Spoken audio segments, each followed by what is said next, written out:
many hours a day you waste or how many hours a week you waste. And the classic answer is something like 4 to 6 hours a day. You know, inefficient studying, watching things on YouTube that not only do you not want to watch, that you don't even care about, that make you feel horrible about watching after you're done.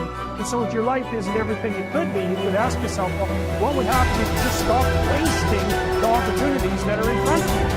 I should lose weight. I should work out. I should work harder. And then you know what? People don't see their shoulds. They get mad at themselves. And suddenly the thing you said should happen has to happen. That's when human beings change. Let's make it happen right now. Me and you, let's make it happen right now. Me and you, because you're smart enough.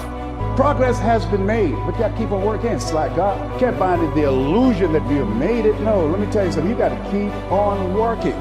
And we're going to make it happen, my man. Hey, sister, we're going to make it happen, but you got to get out your comfort zone. Because the next time you get an opportunity, you got to be ready. Because we're turning dreams into reality. Just start working at it just a little bit, but do find out what your work is and hold on to it and don't let your dream go. Don't let it go. Unless you've made some major mistakes in life, you haven't started living yet. So a lot of people, if you've never made any major blunders, made some major mistakes, lost some serious money, taken some serious risks, you haven't started living yet. Going through life quietly, tiptoeing safely to an early grave? No, no, no, no. You got to take some chances. You want to bring some adventure to your life. This is the time to stop and decide what direction you want to go in. One of the best things you can do in your life is to change.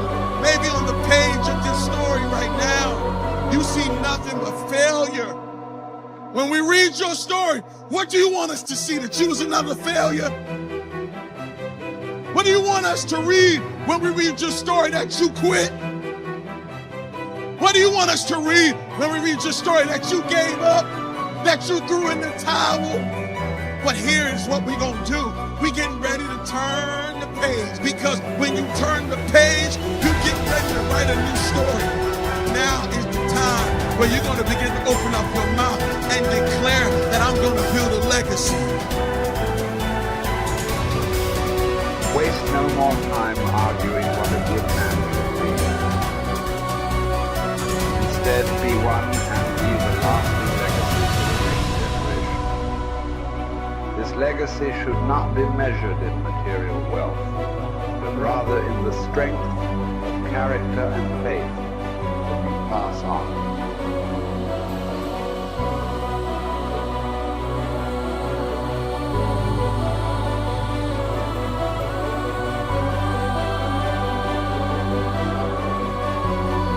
I genuinely am a force for good in the world. You may not understand that yet, but you will eventually. And I genuinely believe I'm acting under the instruction of God to do good things. I want to make the world a better place. I genuinely believe my legacy is a good legacy. And I believe that eventually, when the legacy media catches up, they're going to understand I'm a good, positive influence. I think a man should have absolutely no interest in whether he's actually happy. If I wake up and I'm unhappy, I will do the exact same things as if I am happy. I will go to the gym the same. I will work the same.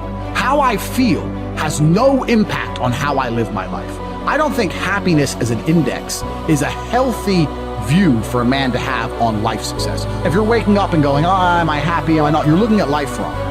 I think of a man, if you put happiness if you move it down the scale, right? And you start looking at, am I successful? Am I competent? You know, am I achieving things? Am I respected?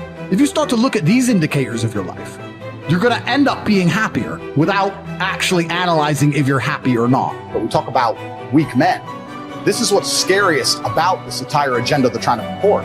Because their ideas, like the feminist idea and like the mainstream idea and like Logan Paul's ideas, all their ideals is if we weaken men, then if they become weak enough, they'll no longer be a threat. And I argue that point absolutely. I think the most dangerous men on earth are the weak men. I think inside of every single man, we're born with a fire inside of us that we do not control can destroy ourselves and other people. And if you look at men who have no emotional control, because that's what they're trying to teach us to have. They're saying, listen, you're a man, you're allowed to just cry all the time and have no emotional control, no stoicism, just react to your emotions. Do you know what happens when you tell men to just react to their emotions? Anger. You have school shootings, you have rape, You have violence. That's what happens when you tell men to have no emotional control. These school shooters are kids with no emotional control. Rapists are men with no emotional control. Violence and the bullshit you see on the street are men with no emotional control. Telling men to not be stoic is going to create a breed of violent young men who have no emotional control, can't control their emotions, and act out on them. That is absolutely not more dangerous to society than me coming along and saying, listen, I don't give a how you feel. It doesn't matter how you feel. Your duties and your responsibilities as an adult, you must comply and act a certain way regardless of how you feel. That is better for society as a whole, especially as I'm only teaching the tenets of, listen, go to the gym anyway. It doesn't matter. You don't feel like it. Go anyway. Listen, your girlfriend left you. Your heart's broken. You're not allowed to stalk her. She doesn't want you. Get the over it. What I'm saying is good for the world. They're saying, no, act out your emotions. Cool, you're creating stalkers, rapists, and school shooters. These people are fucking dangerous. Knowing yourself is the beginning of all wisdom. Simplify your life. Don't waste the years struggling for things that are unimportant. Don't burden yourself with possessions. Keep your needs and wants simple and enjoy what you have. Don't destroy your peace of mind by looking back, worrying about the past. Live in the present. Simplify. Our life is what our thoughts make it. Do every act of your life as if it were your last. In a word, your life is short.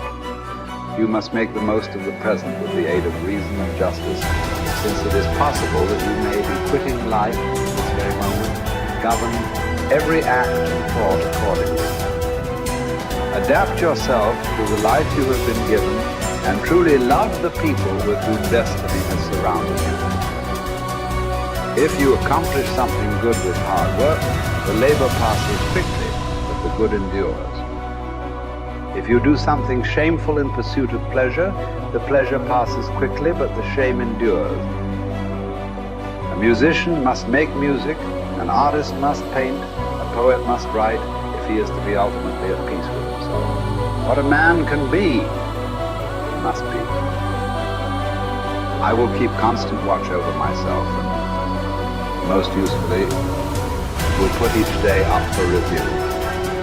For this is what makes us evil, that none of us looks back upon our own lives.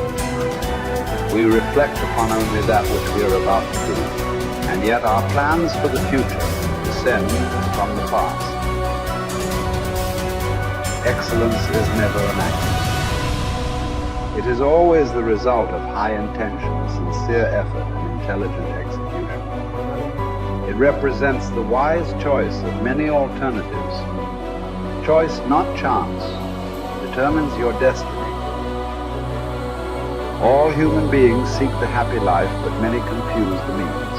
For example, wealth and status, with that life itself. This misguided focus on the means to a good life makes people get further from the happy life. The really worthwhile things are the virtuous activities that make up the happy life, not the external means that may seem to produce it. Mark how fleeting and paltry is the estate of man. Yesterday an embryo, tomorrow a mummy or ashes. So for the hair's breadth of time assigned to thee, live rationally and part with life cheerfully, as drops the ripe olive extolling the season that bore it, and the tree that matured.